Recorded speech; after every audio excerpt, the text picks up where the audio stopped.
What's going on, everybody? This is MDENT313, and I'm back at y'all with another one. Listen, shout out to Turki Alalshikh.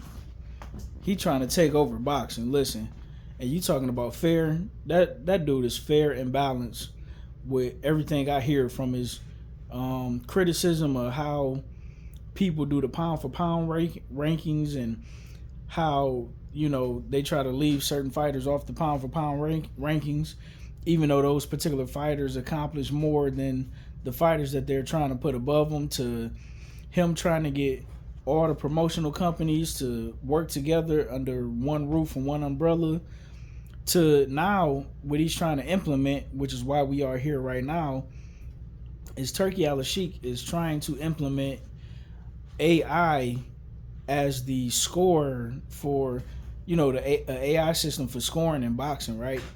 As you all know, we've had a couple of fights over these past few years where the scoring was absolutely egregious. If you know anything about boxing, you have one guy, just obliterate another guy, not knock him out, but just thoroughly outbox him. And he'll either still lose because he's not the network fighter or he's not the bigger name fighter, or he'll win, but the scorecards don't indicate what really happened in the fight, which makes a huge difference, right? If you're on the outside looking in, you may say a win is a win, but how you beat somebody can drastically raise your stock or keep it, where it is, right? And what's been going on is a lot of fights don't get made in boxing because you got different promoters up under different networks.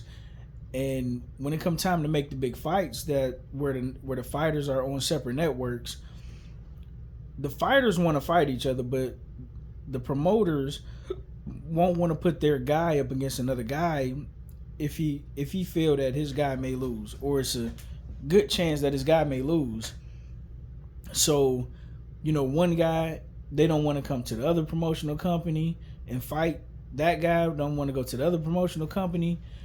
And then when it comes to the networks, in addition to that, when it comes time to make the big fights, they don't want to split the profits with other networks and promoters, right? So it's just a bunch of madness and craziness going on in boxing. But the beautiful thing with the AI scoring is you can't rig it how you want to rig it. If one guy, he beat him, because like in boxing, right, we got sayings in boxing, right? Well, you got to take it from the champion, but that's not fair. That is pretty much indicating that you going into the fight 2 to 3 rounds down, even though technically you're not supposed to. It's supposed to be an even fight going into the fight, but it's treated as, because you're not the champion, you automatically down 2 or 3 rounds. When they say things like you got to take it for the champion, take it from the champion, that means you have to beat him decisively. Well, it shouldn't be like that in any other sport. Just because in football, just because the Kansas City Chiefs are the reigning Super Bowl champions, and you a number one contender, and they say something like, well, you got to beat the Chiefs decisively, that means you got to beat them by 14 points? Like, no. The score started off 0-0, and whoever got the most points by the end of the game win the game. And that's how boxing should be.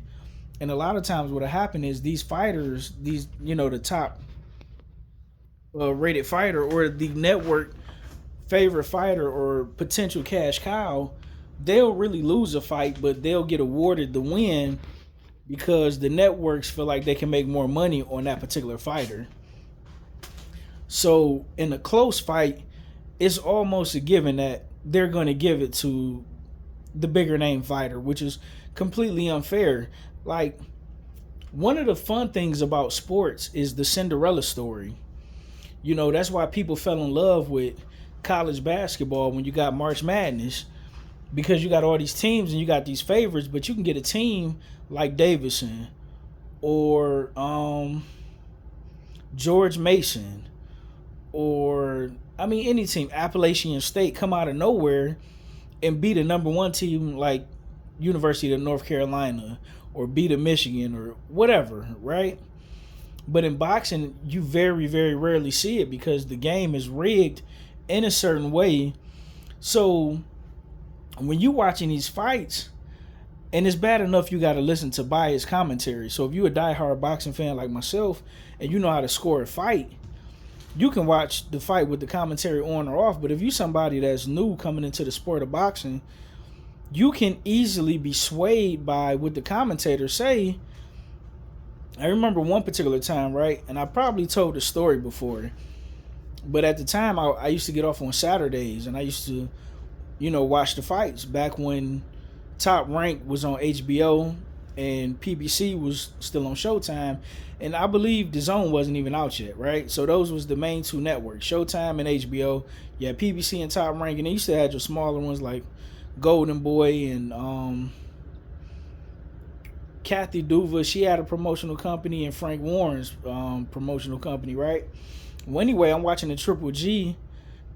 Take that back. It was on the Triple G Danny Jacobs undercard where you had Chocolatito Gonzalez fighting. Forgot the guy's name, but I'm pretty much doing some things. I'm cooking, I'm washing clothes, I'm doing all type of things, right? And I'm listening to the commentary, and the way the commentary was, if you ever go back and watch that fight, just remember it's on the Triple G Danny Jacobs undercard. You would think that Chocolatito Gonzalez was putting the Beats by Dre on this guy. I finally was able to sit down, and I had everything, pretty much ready to go, maybe like the 9th round.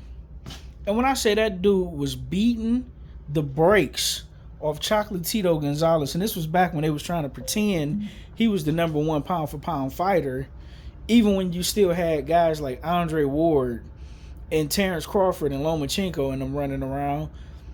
They trying to pretend like this dude number one. Both his eyes was pretty much swole shut, and he was getting pieced up, and they still gave him the fight. So I go back and I rewatch the fight, and I'm like, if this wasn't the most biased commentary that I've ever heard, but he was the big name for Top Rank. He wasn't the biggest name, but he was out the two fighters that was fighting. He was the big name. So they ended up giving a fight to Chocolatito Gonzalez, but you got to think of how awful that is. If you a Cinderella story, you may never get that opportunity again. And that could be your big moment to parlay that into a huge payday and put your family in a good position, right? All because you worked extremely hard. A guy, he underrated you. He took you for granted. He didn't think you was up for the task, and you pull off the upset. You're robbed of that moment, and you're robbed of that opportunity. So I think with Turki Alalshikh adding this potential AI system to the scoring, I think, man, it's phenomenal. It's a phenomenal idea. I look forward to seeing it. Allegedly, it's supposed to be a fourth judge for the Tyson Fury Alexander Usyk rematch next week. They're not going to count the score, but they're going to do a test run of it. So you're still going to have your traditional 3 judges, but they're going to see how the AI system go and, continue to make tweaks to it till they get it to where it should be. And listen, shout out to Turki Alalshikh. Thank you for coming in and doing your best to make boxing great again. Let me know what you guys think in the comment section. Do you think this is a good idea? How do you guys feel about potentially AI getting rid of these judges and making a more fair and balanced scoring system to where judges can't be paid off, these referees can't be paid off, and make it more of a sport instead of pretty much, it's kind of almost like a gang rivalry at this point. It don't even feel like a sport half the time. But let me know what you think. Like, share, and subscribe.